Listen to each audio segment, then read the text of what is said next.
Well, the plans look amazing, you know? How long have you guys been working towards this?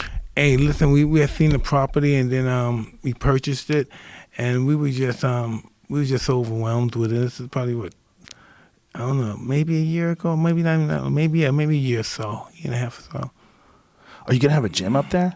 Hey, I never thought, but we will have, because we'll have the wellness center there. Dude, how great would it be if you taught like a boxing class every I don't now know and then? about that stuff, though, but we got to hang out there and work out. Just a fun boxing class, like hitting the heavy bag. Just something fun. You don't have to get people beating each other up. Do you know how much people would pay to smoke weed and come learn how to box from you? That's going to be awesome. They can smoke weed with me. That would be cool. Do you smoke weed with people, just regular folks? Yeah, I smoke weed, Yeah. I was trying to get my wife to smoke with me, though. She doesn't smoke? Yeah, she smokes. Only at nighttime. She can't function during the daytime. Oh, right, She right. do things right. during the day. Well, I would imagine if I was a mother, it would be very hard to get high because I'd get paranoid. You know, I'd be a lot. Yeah, that's why she doesn't do it during the day. At nighttime, it's different. Smoke a little weed, relax. Hey, did you ever do any fighting? I did kickboxing and Tell me about taekwondo that. tournaments. I was pretty good at taekwondo. I won a bunch of state championships and won a few national tournaments. When did you know you wanted to get physical with another human being and do this stuff? Because, you know, you can't be in right frame of mind to want to do this stuff. No. You got to realize that. I was People very that do scared. this stuff are not in the right frame of mind. Yeah. And that's dealing with fear drives you insane. Yeah. To deal with that drives people insane. I was insane during my career. Yes, madly insane from fear. Yeah, obviously I never went through anything like the level that you went through, but for these full contact taekwondo fights, I was always scared. And but I was scared before that. I was bullied. I moved around a lot. I was a little kid. I was never very big, and we moved from New Jersey to San Francisco when I was 7, from San Francisco to Florida when I was 11, Florida to Boston when I was 14 or 13. So it's just always moving to new schools, always dealing with new kids, and I wasn't big, and I didn't know how to fight, and I got picked on, and I didn't like it. So I said, I want to figure out how to fight.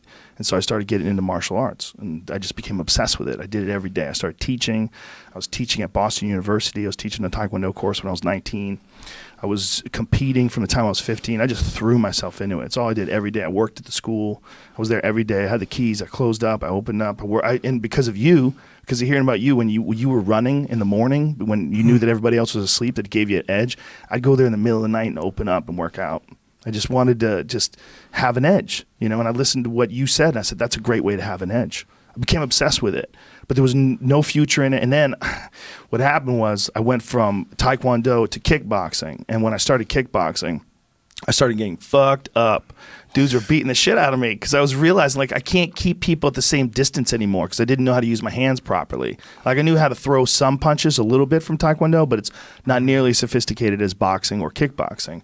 And so then I started kickboxing training, and then I started realizing, like, there's no future in this. Like, what am I doing? I'm just getting my brains beat in, you know, and I'm hard sparring, too. The sparring was rough. It was Boston style, put the gloves on, beat the shit out of each other, figure it out as you go along. Yeah, you ain't gonna learn shit. You figure it out as you go on. Figure it out as you go along. So a lot of headaches, and you know, but it was hard for me to shut that part of me off.